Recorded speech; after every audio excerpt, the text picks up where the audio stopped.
बोलिए सतगुरुदेव भगवान की जय। श्री परमहंस दयाल दादा गुरुदेव महाराज की जय। कृष्ण कन्हैया लाल की जय। राधिका रानी की जय। सबसे पहले अपने इष्ट देव सतगुरुदेव भगवान जी के श्री चरण कमलों में दंडवत प्रणाम करते हैं और आशीष लेते हैं कि प्रभु अनुचित क्षमा कीजिएगा। सब आपकी कृपा से ही हो रहा है, आप ही सब कर रहे हैं। कृष्ण कन्हैया राधा रानी के चरणों में भी शत शत नमन करते हैं। किसी प्रकार अपनी कृपा बनाए रखें और अनुचित क्षमा करें। सभी एकाग्रचित्त होकर बैठ जाएं। हर श्वास श्वास के अंदर नाम का सुमिरन चलता रहेगा जब तक भी पाठ हम श्रवण करते हैं। हर एक श्वास के साथ सुमिरन को जोड़ दें और ध्यान अपने इष्ट देव सतगुरुदेव भगवान जी के कान्हा के चरण कमलों में लगाएंगे। हरे रामा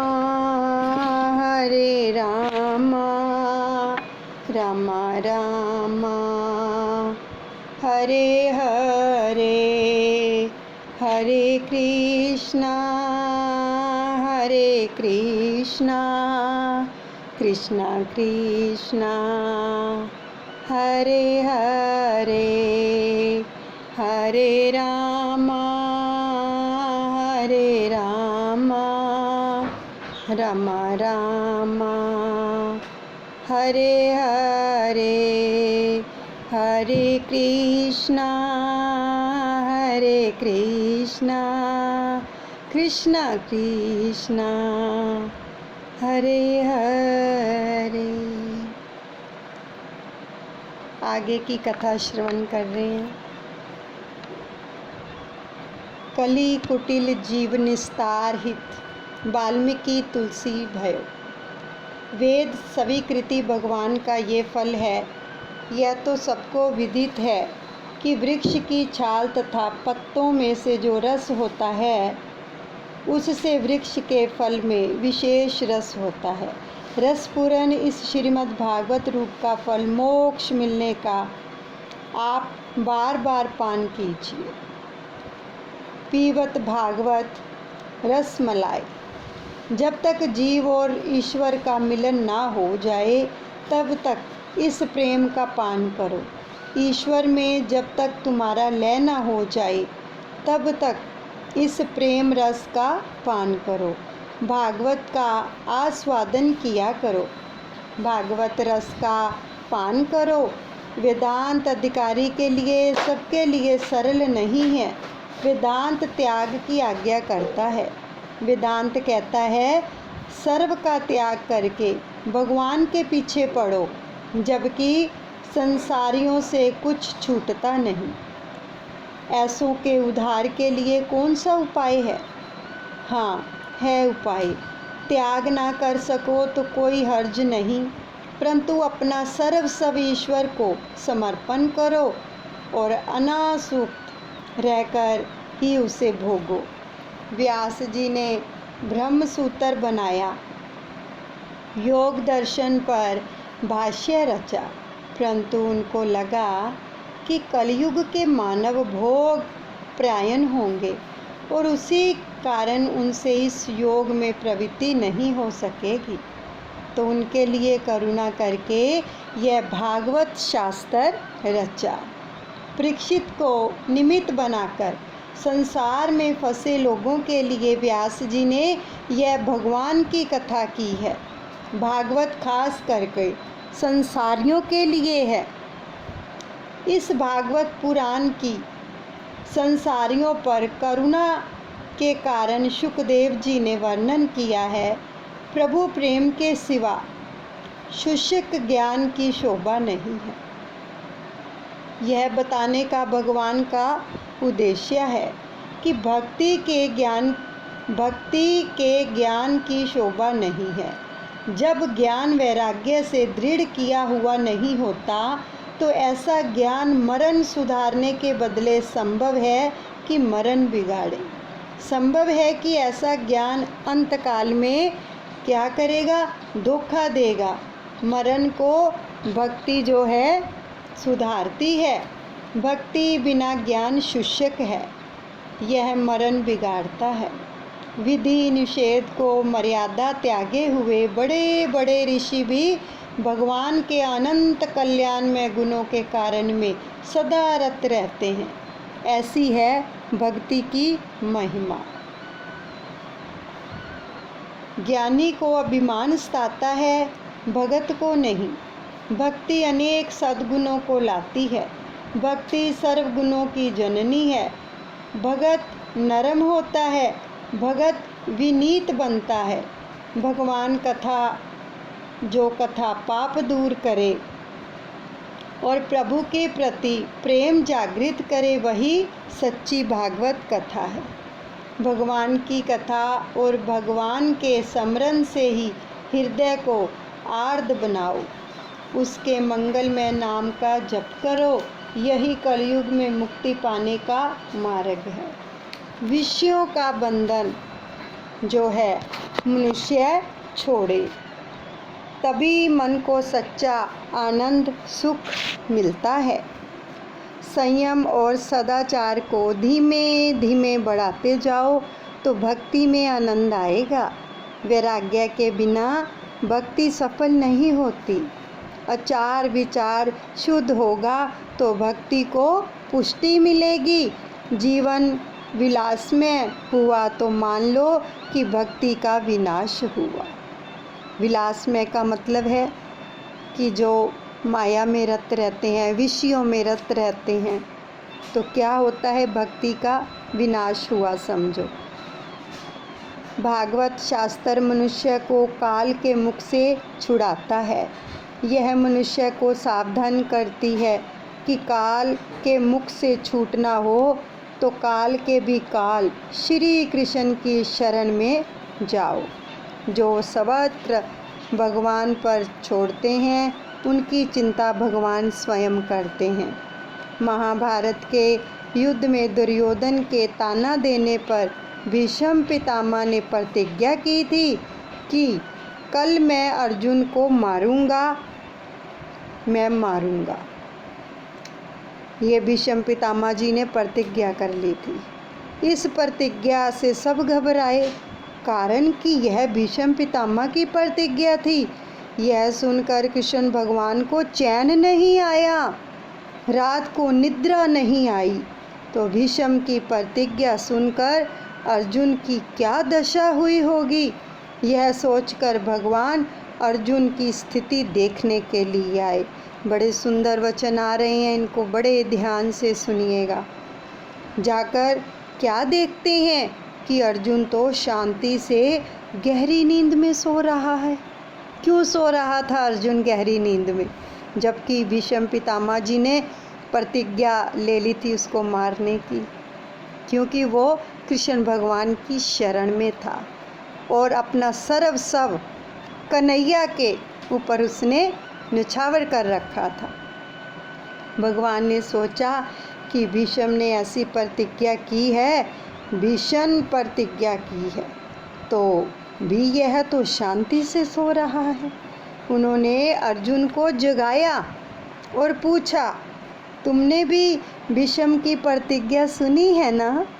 भगवान घबरा गए, देखो कि इसको मारने की प्रतिज्ञा की गई है, फिर भी ये शांति से सो रहा है। उसको उठा दिया जाकर और पूछा, तो अर्जुन ने कहा, हाँ सुनी है। श्री कृष्ण ने कहा, तो तुम्हें मृत्यु का भय नहीं है, चिंता नहीं है? तो अर्जुन ने कहा, मेरी चिंता करने वाला मेरा स्वामी है, वह जागता है, इसलिए मैं शयन करता हूँ। वह मेरी चिंता करेगा, मैं किस लिए चिंता करूँ? इस तरह सब ईश्वर पर छोड़ दो।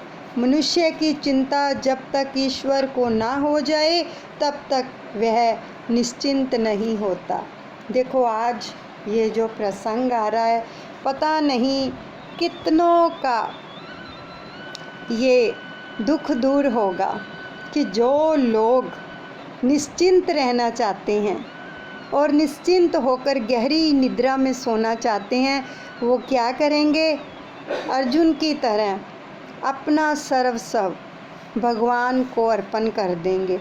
हम क्या करते हैं? मतलब कि कहते हैं लेकिन मानते नहीं हैं। हाँ कि हमारे स्वामी हैं, हमारे सतगुरुदेव भगवान हैं, लेकिन ज़रा सा कष्ट आ जाता है तो हाहाकार मचा देते हैं कि ये क्यों हो रहा है। देखो आज कईयों के प्रश्नों के उत्तर यहाँ पर मिल रहे हैं कि किसी भी प्रकार की घर के अंदर कोई भी समस्या आ जाती है, विपत्ति आ जाती है, बाधा आ जाती है, तो इतना विश्वास करो अपने सतगुरु के ऊपर, अपने मालिक के ऊपर कि मेरी चिंता करने वाला मेरा स्वामी मेरे सिर पर है, मैं किस बात की चिंता करूं। देखो अर्जुन का कितना विश्वास था अपने कृष्ण कन्हैया के ऊपर, जो भगवान खुद गए उसको पूछने के लिए, भाई तेरे को नींद कैसे आ रही है, तेरे लिए तो प्रतिज्ञा की गई है मारने के लिए। तो क्या जवाब दिया अर्जुन ने? वाह, क्या हमारा विश्वास, हमारा भरोसा, हमारी श्रद्धा, हमारा प्रेम ऐसा है? नहीं है, इसलिए हम डोल जाते हैं। ऐसा बना लोगे अपना प्रेम, अपना विश्वास और अपना भरोसा, तो फिर सारे दुख दूर कर देगा वो भगवान। तो आज के बाद हमें चिंता नहीं करनी, केवल क्या करना है? चिंतन करना है। और हमारा स्वामी हमारे सिर पर है, वो जागता है हमारे लिए। जब हम उसका सुमिरन करते हैं तो उसको चिंता होती है, वो जागता है। तो प्रथम स्कंद यह अधिकार लीला है। अधिकार बिना संत मिले तो उसकी ओर सद्भाव नहीं जागता। संतों को खोजने की ज़रूरत नहीं है, खोजने से संत नहीं मिलते हैं, केवल प्रभु कृपा से ही संत मिलते हैं। आखिर जब तक मन शुद्ध नहीं होगा तब तक प्रभु की कृपा नहीं होगी। जब तक मन दुर्जन रहेगा जब तक संत मिलते नहीं। संत बनोगे तो संत मिल जाएंगे। संत देखने की दृष्टि देते हैं कि संसार के पदार्थों को देखने में आनंद है, उनके उपभोग के आनंद नहीं है। संसार यह ईश्वर का स्वरूप है, इस कारण जगत को ईश्वर में देखो। शुकदेव जी और अप्सराओं का प्रसंग पहले कह चुके हैं। महाप्रभु जी ने वैष्णव के लक्षण बताए हैं कि जिसने दर्शन से कन्हैया याद आए, जिसके दर्शन से कन्हैया याद आए वह वैष्णव। जिसके संग में आने पर प्रभु याद आए वह वैष्णव। अप्सराओं को शुकदेव जी के दर्शन से वैराग्य की उत्पत्ति हुई। कृष्ण कथा के पीछे वह पागल बनी। जगत में संतों का अभाव नहीं है, परंतु सद शिष्यों का अभाव है। जिसका अधिकार सिद्ध हुआ है उसे संत पुरुष मिल जाते हैं। मनुष्य संत बनता है तभी उसे संत मिलते हैं। संत बनने से पहले संत मिलें तो उसमें सद्भाव नहीं बनता है। जिसकी आँख में ईश्वर है वह सर्व में ईश्वर का अनुभव करता है। इस जगत में निर्दोष एक परमात्मा ही है, ईश्वर के सिवा कोई भी निर्दोष नहीं है। संतों में कोई एक आध दोष होगा, कारण पूर्ण सतगुरु प्रकट होने पर, पूर्ण सत्य गुण प्रकट होने पर तो यह जीव इस शरीर में नहीं रह सकता, ईश्वर से यह अलग नहीं रह सकता। यह ब्रह्मा जी की सृष्टि गुण दोष से भरी हुई है। जगत में सब प्रकार से कोई सुखी हो ही नहीं सका है। यदि सर्व प्रकार से कोई सुखी हो जाए तो सुख का क्या होता है? सुख का भान भूल बैठोगे। जगे सर्व सुखी असा कौन आहे, विचारी मना तुझ शोधोनी पाहे। संसार के प्रत्येक पदार्थ में दोष और गुण भी हैं। दृष्टि को ऐसी गुणमयी बनाओ कि किसी का दोष देख ना सको, कि हमें ऐसी दृष्टि बनानी चाहिए कि हमें किसी का भी दोष ना दिखे। जब तक तुम्हारी दृष्टि गुण दोषों से भरी हुई है तब तक संतों में भी आपको दोष ही दिखेंगे। इसलिए दृष्टि ज्ञानमयी कर्तव्य पश्यत ब्रह्माय जगत, जिसकी दृष्टि गुणमयी है वही संत है। अभिमान आए तो पतन होता है, सतत दीनता आए तो उसकी आवश्यकता है। संभव है कि ईश्वर भी संत में एक आध दोष इरादा पूर्वक रखता हो। संभव है कि ईश्वर भी अपने भक्तों में एक आधा दोष रहने देता हो कि जिससे मेरे भक्तों को नज़र ना लगे। बालक का श्रृंगार करके दूसरों की नज़र ना लगे, इसलिए गाल पर काले काजल का टीका जैसा माँ लगा देती है। तो मनुष्यों में जब कोई दोष नहीं रहता है तो उसके मन में अभिमान आता है कि मेरे दोष तो दूर हो गए। अपनी दृष्टि को गुणमय बनाओ, किसी के दोषों पर को मत देखो, किसी के पाप का विचार ना करो या वाणी से उन पापों का उच्चारण करना नहीं। संत होना क्या घर छोड़ना है? घर छोड़ने की ज़रूरत नहीं है। घर छोड़ने की ज़रूरत नहीं है। घर छोड़ने से ही कोई संत नहीं बनता है। घर में रहकर महाराज संत एकनाथ गोपियाँ आदि ने घर में रहकर ही प्रभु को प्राप्त किया है। गेरुए कपड़े पहन लेने से कोई संत नहीं हो जाता है। कपड़े बदलने की ज़रूरत ही नहीं है। कलेजा बालने की ज़रूरत नहीं है। उसके लिए मन को बदलने की ज़रूरत है। मन के गुलाम मत बनो, मन को गुलाम बनाओ। परीक्षित राजा ने मन को सुधार लिया, अतः उसको सुखदेव जी मिल गए। सब छोड़ने की ज़रूरत नहीं है। सब छोड़ने से निर्वृत्ति के समय इंद्रियां बहुत त्रास देती हैं। संसार में जो लक्ष्य को याद रखता है वही संत है।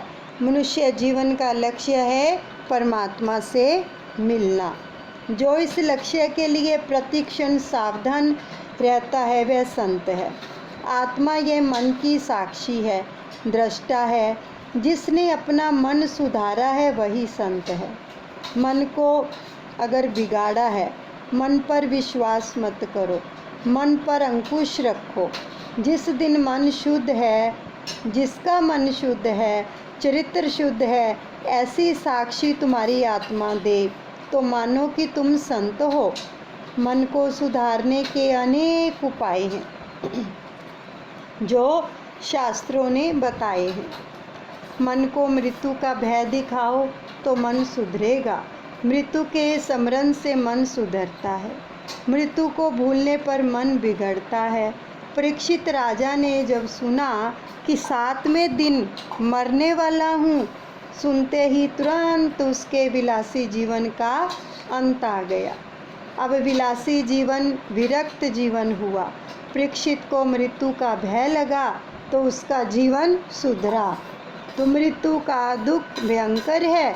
जीव शरीर छोड़ता है उस समय हजारों बिच्छू एक साथ डंक मारते हों, ऐसी वेदना होती है, यानी ऐसी पीड़ा होती है। जन्म दुख है, वृद्धावस्था दुख में है और स्त्री दुख रूप है और अंतकाल भी बड़ा दुखद है। इसलिए जागो जागो जागो। इस अंतकाल को रोज याद करो। नित्य विचार करो कि यदि आज यमदूत मुझे पकड़ने आए तो मैं कहाँ जाऊँगा, नरक में या स्वर्ग में, वैकुंठ में। मृत्यु का निवारण शक्य नहीं है तो फिर पाप किस लिए करते हो? कई एक तो बहुत समझदार बनते हैं, 2 सेर साग सब्जी लेनी हो तो सारा बाजार घूमते हैं, माथा धुनते हैं कि करेला लूँ या तोरी।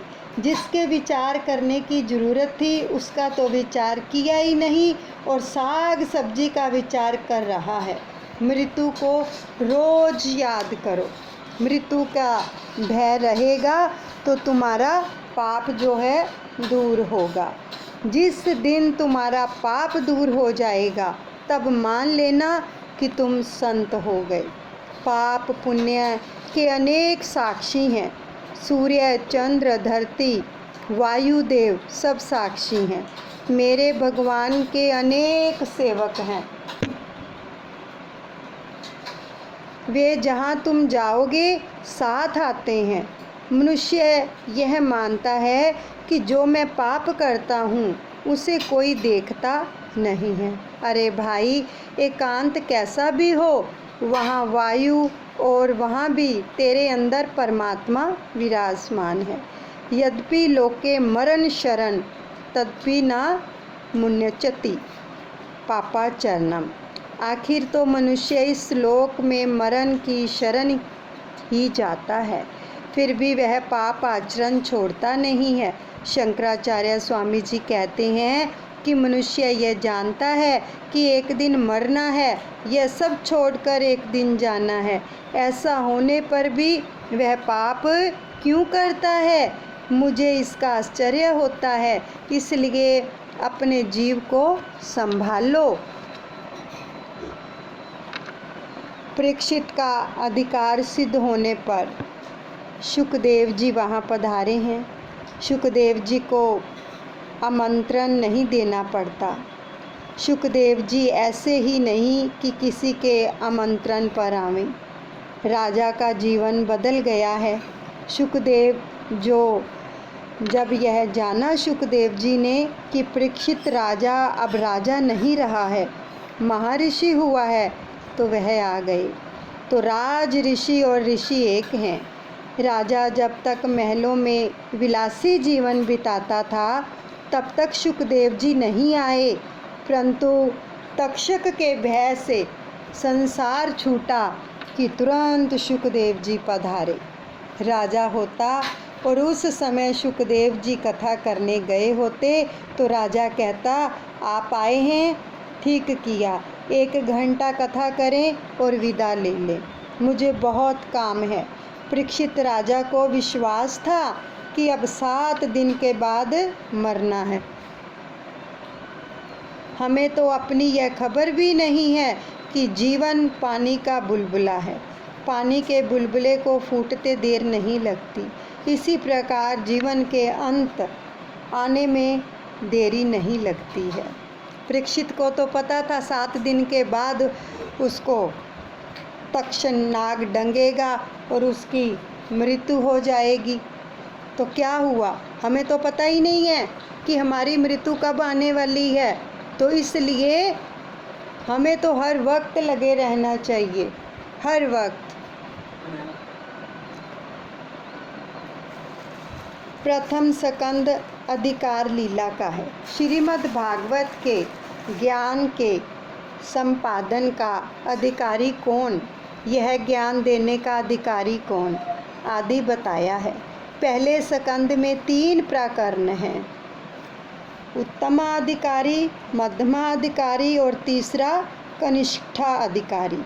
शुकदेव जी और परीक्षित उत्तम वक्ता श्रोता, नारद और व्यास मध्यम श्रोता वक्ता और सूत जी शौनक जी कनिष्ठ वक्ता तथा श्रोता हैं। समाज को सुधारने की इच्छा अनेक बार प्रभु भजन, प्रभु मिलन में बाधक होती है।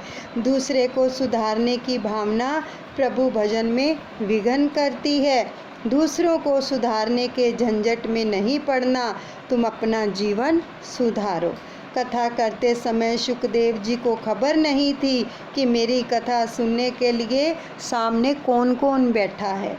शुकदेव जी कथा से बहुतों का जीवन सुधरता है, परंतु इसका विचार शुकदेव जी नहीं करते।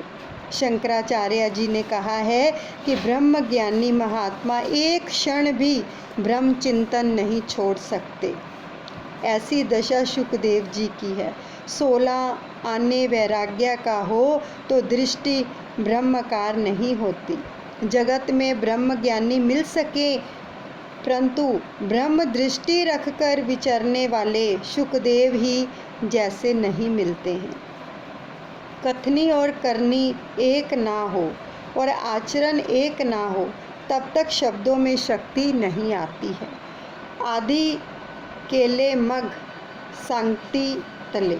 रामदास स्वामी ने कहा है कि मैंने किया, मैंने अनुभव किया, इसके बाद आपको कहा। सुखदेव जी महाराज जी बोले हैं, वह जीवन में उतार कर बोले हैं। सुखदेव जी उत्तम वक्ता हैं, कारण कि वाणी और आचरण उनका एक है।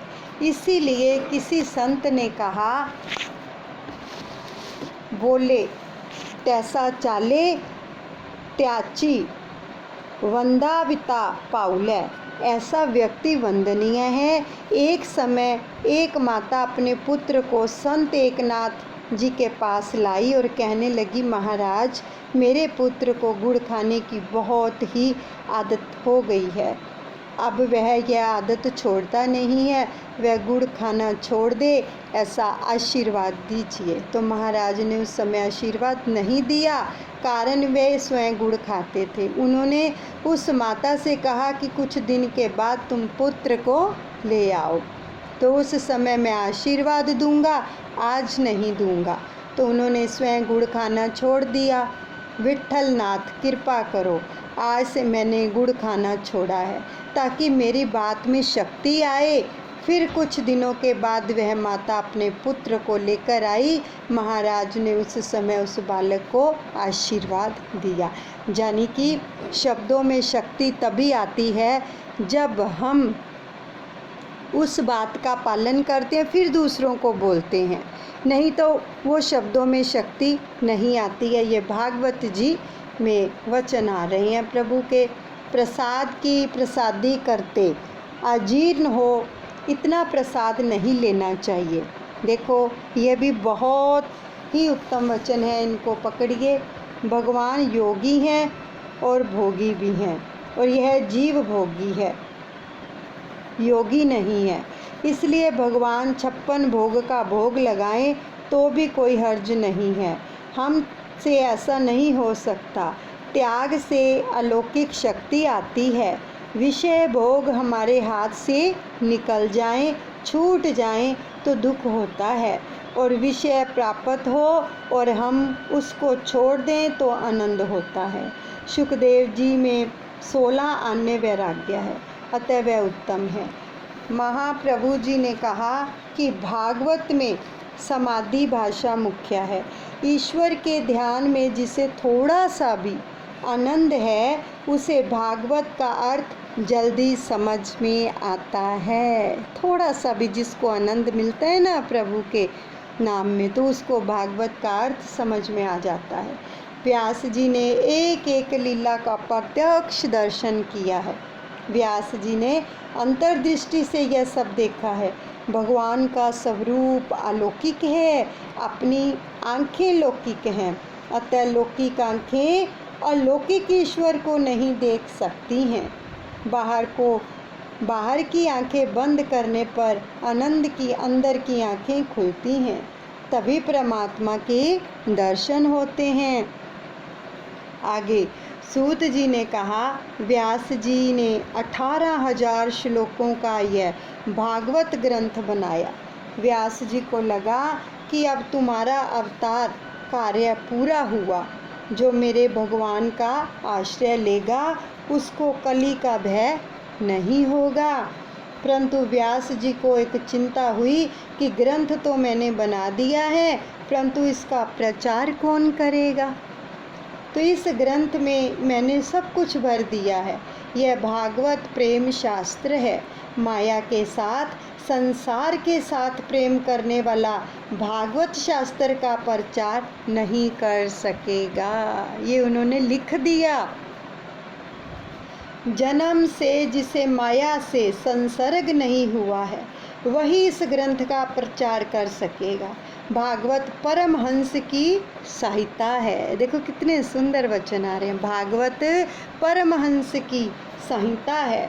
श्री कृष्ण तो महापरमहंस हैं। प्रहलाद, भरत, ऋषभेद आदि सब परमहंस हैं। अतः निर्विकारी ही इस ग्रंथ का प्रचार कर सकता है। बहुत सोचने पर व्यास जी को लगा कि ऐसा योग्य तो मेरा पुत्र ही है। सुखदेव जी को रंभा भी चलायमान ना कर सकी। नारियों में श्रेष्ठ तो रंभा ही है। ऐसी रंभा सुखदेव जी को चलित करने आई कि सुखदेव जी ने कहा, वृथा गत तस्य अनर्थस्य जीवनम। सुखदेव जी कहते हैं कि विषय भोगी का जीवन वृथा नहीं है। सुनो देवी कि किसका जीवन वृथा है। नील कमल से सुंदर जिनके नेत्र हैं, जिनके आकर्षण अंगों पर केयूर हार आदि अलंकार शोभायमान हैं, ऐसे सर्व अंतर्यामी नारायण प्रभु के चरण कमल में जिसने भक्ति पूर्वक स्वयं को अर्पण करके इस आवागमन के चक्र को नष्ट किया, ऐसे लोगों का मनुष्य देह धारण करना व्यर्थ है। ऐसे लोगों का जीवन व्यर्थ है। जिनके वक्ष स्थल पर लक्ष्मी जी शोभायमान हैं, जिनकी ध्वजा में गरुड़ जी विराजते हैं, जो सुंदर सुदर्शन चक्रधारी हैं, ऐसे परमात्मा मुकुंद भगवान का जिसने क्षण मात्र भी स्मरण नहीं किया, ऐसे मनुष्यों का जीवन ही व्यर्थ है मानो। रंभा ने जब नारी देह की अति प्रशंसा की तो सुखदेव जी ने रंभा से कहा, स्त्री का शरीर इतना सुगंधमय और सुंदर होता है, यह तो मैंने आज ही जाना। मुझे तो पहले खबर ही नहीं थी कि स्त्री का शरीर इतना सुंदर होता है। परमात्मा की प्रेरणा से यदि अब मुझे जन्म लेना होगा तो मैं तेरी जैसी माता को ही पसंद करूँगा। सुखदेव जी जन्म से ही निर्विकारी हैं। जिस पुत्र ने जन्म के समय ही पिता से कहा कि आप मेरे पिता नहीं हैं और मैं भी आपका पुत्र नहीं हूँ, ऐसे सुखदेव जी घर आए तो कैसे सुखदेव जन्म सिद्ध योगी हैं। जन्म हुआ कि तुरंत ही तपस्याचार्य के लिए वन की ओर उन्होंने जो था प्रयाण किया। सुखदेव जी जो सदा ब्रह्म चिंतन में लीन रहते थे, उनको वन में से बुलाए कैसे। वन में से घर आए तो मैं उनको भागवत शास्त्र पढ़ाऊं और फिर वे इसका प्रचार करें। व्यास जी को यह विचार आया कि श्री कृष्ण के स्वरूप का वर्णन नहीं हो सकता, भगवान के स्वरूप का कौन पार पा सकता है। योगी लोगों का मन उस प्रभु का कुछ अनुभव कर सका है। कारण ये है कि उनका पार पाने के लिए जाने वाला मन भी वाणी सहित वापस लौट आता है। श्री कृष्ण का स्वरूप अद्भुत है, योगियों के चित्त को भी आकर्षित करता है। ऐसा वह स्वरूप है तो वह कन्हैया सुखदेव जी जैसे योगी को क्यों नहीं खींचेगा। सुखदेव जी निर्गुण ब्रह्म के चिंतन में लीन थे। उनमें से उसके चित्त को हटाने, सगुण ब्रह्मा की ओर उसे खींच लाने को श्री कृष्ण लीला के श्लोक सुनाने चाहिए। उन श्लोकों का कोई और ही जादुई प्रभाव श्री व्यास जी ने स्वीकार किया। तो व्यास जी के शिष्यों को जंगल में जब वे धर्म समाधि लेने जाते तब हिंसक पशुओं का भय लगता, तो उन्होंने यह बात व्यास जी से कही। व्यास जी ने कहा, जब तब तुम जाओ, भय लगे तब तब इस भागवत के श्लोकों का पाठ किया करो, तो श्री कृष्ण मेरे साथ हैं, ऐसा विचार करो। ईश्वर सतह हमारे साथ है, ऐसा विचार करोगे और अनुभव करोगे तो तुम निर्भय बनोगे। राधा रमन श्री कृष्ण का स्मरण करो। इसके बाद जब ऋषि कुमार वन में जाते तो ब्रह्मा पिंडम आदि श्लोकों को बोलते तो वन में हिंसक बाघ आदि सब पशु वैर को भूल जाते और शांत बन जाते थे। पशुओं के मन पर भी इन श्लोकों का प्रभाव पड़ता, परंतु दुख की बात यह है कि आज मनुष्य पर इसका प्रभाव क्यों नहीं पड़ता है। जिन मंत्रों से पशुओं का आकर्षण हुआ, उन मंत्रों से शुकदेव जी का आकर्षण कैसे नहीं होता। देह का भान भूले नहीं, तब तक देव का दर्शन नहीं होता है। शुकदेव जी ज्योतिर्मय ब्रह्मा का चिंतन करते हैं, उनको देह अभिमान नहीं होता है। शुकदेव जी परमहंसों के आचार्य हैं, इसलिए ब्रह्मा चिंतन करते हैं। उनके मन का आकर्षण करने के लिए व्यास जी ने युक्ति सोची। क्या युक्ति सोची? व्यास जी ने शिष्यों से कहा कि शुकदेव जी जिस वन में समाधि में बैठे हों तो वहाँ आप जाइए और वे सुने इस प्रकार इन 2 श्लोकों का गान कीजिए। ये 2 श्लोक उनको सुनाइए। शुकदेव जी का हृदय गंगा जल जैसा शुद्ध है। जल शुद्ध हो तो स्थिर हो, तो उसमें शुद्ध प्रतिबिंब पड़ता है। अपनी हृदय रूपी दीवार पर बहुत गंदगी लगी है, इसे बिल्कुल साफ करने की ज़रूरत है। इसे साफ करो, जिससे परमात्मा का प्रतिबिंब उसमें पड़ेगा। अपने हृदय में हजारों जन्मों का मैल जो है भरा पड़ा है, इसलिए हृदय की दीवार को खूब रगड़ो और इस मैल को दूर करो।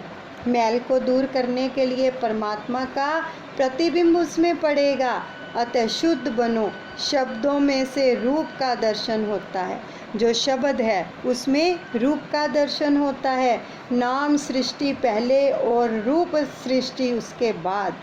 शिष्य आज्ञा पाकर उस वन में गए चले, तो शुकदेव जी का चित्त आकर्षित करने के लिए शिष्य श्लोकों का गान करने लगे। तो शुकदेव जी स्नान संध्या करके समाधि में बैठने की तैयारी में थे। तो जो वे समाधि में बैठ जाते और समाधि लग जाती तो वह श्लोक नहीं सुन पाते। अतः शिष्यों ने तुरंत गाना आरंभ कर दिया। श्री कृष्ण गोप बालकों के साथ वृंदावन में प्रवेश कर रहे हैं। उन्होंने मस्तक पर मोर मुकुट धारण किया है। सभी विजुलाइज कीजिए, जैसे जैसे ये लीला आ रही है अपने हृदय के अंदर उस प्रभु का दर्शन कीजिए सुमिरन के साथ साथ कि श्री कृष्ण गोप बालकों के साथ वृंदावन में प्रवेश कर रहे हैं। उन्होंने मस्तक पर मोर मुकुट धारण किया हुआ है और कानों पर कनेर के पीले पीले पुष्प, शरीर पर पीला पीतंबर और गले में 5 प्रकार के सुगंधित पुष्पों से बनी वैजंती माला पहनी है।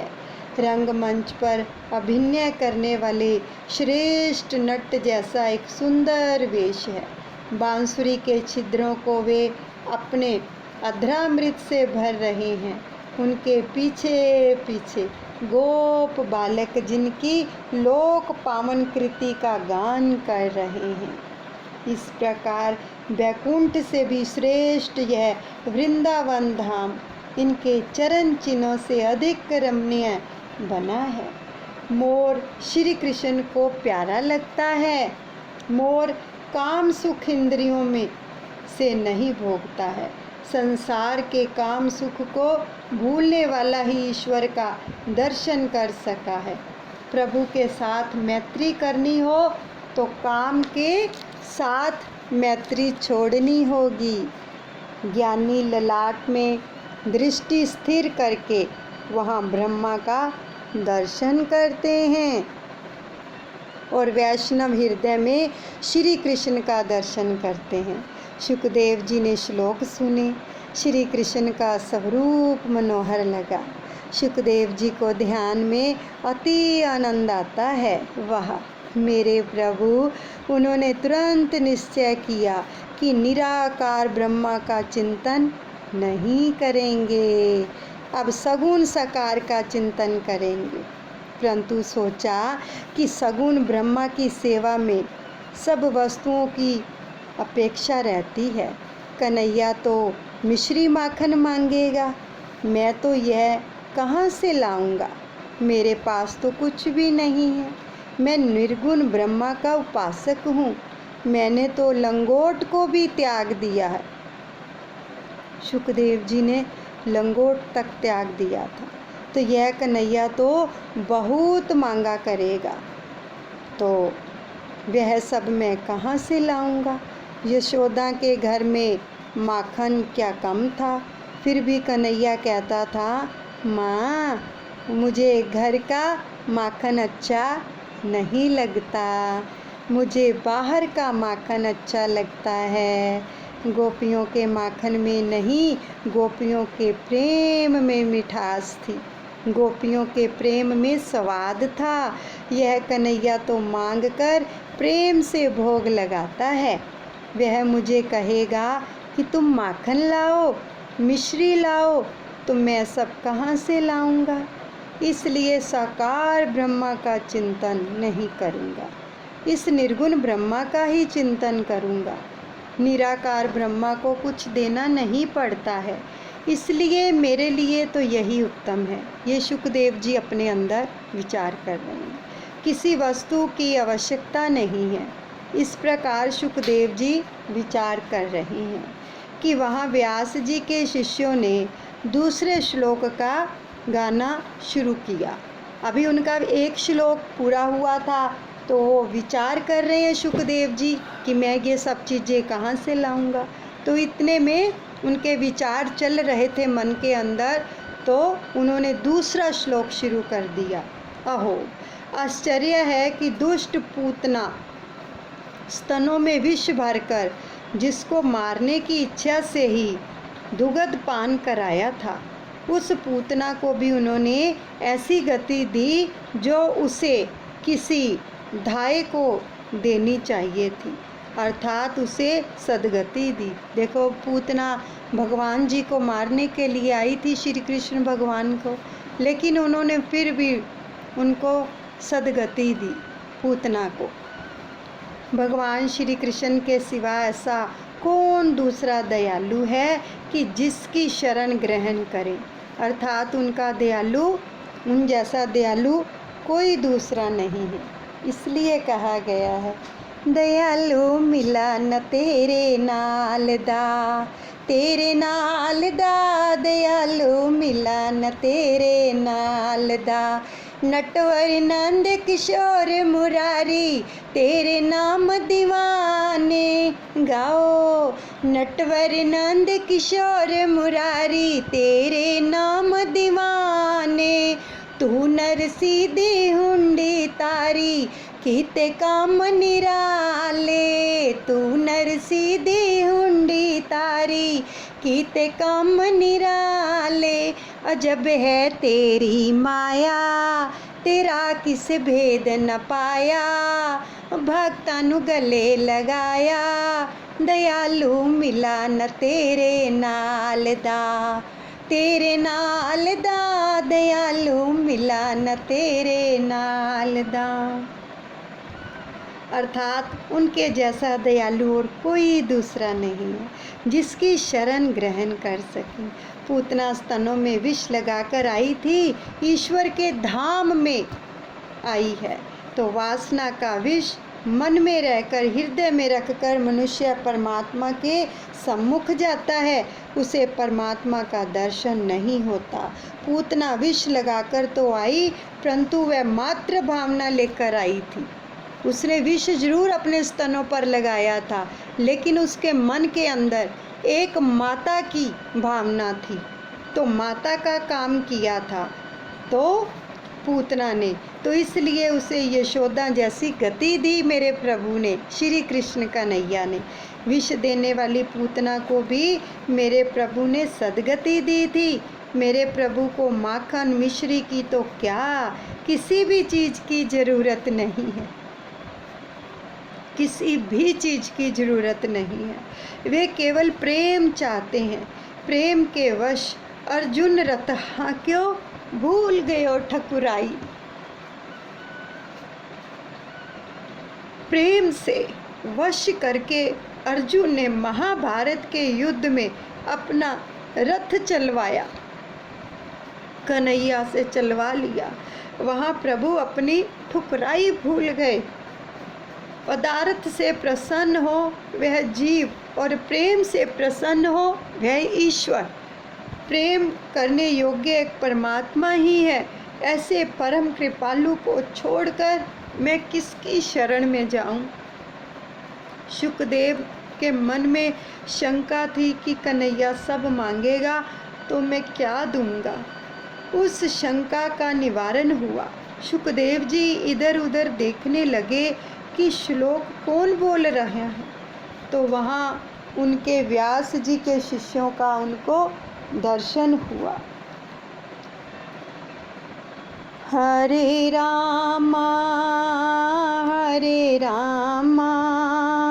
रामा रामा हरे हरे, हरे कृष्णा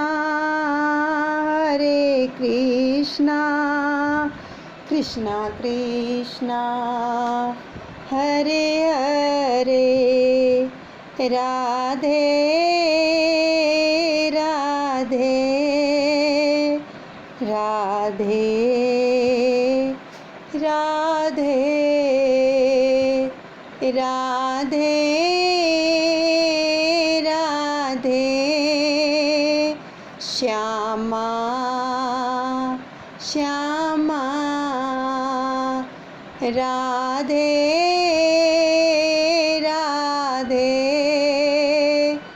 राधे राधे, हरे कृष्णा कृष्णा कृष्णा हरे हरे, हरे रामा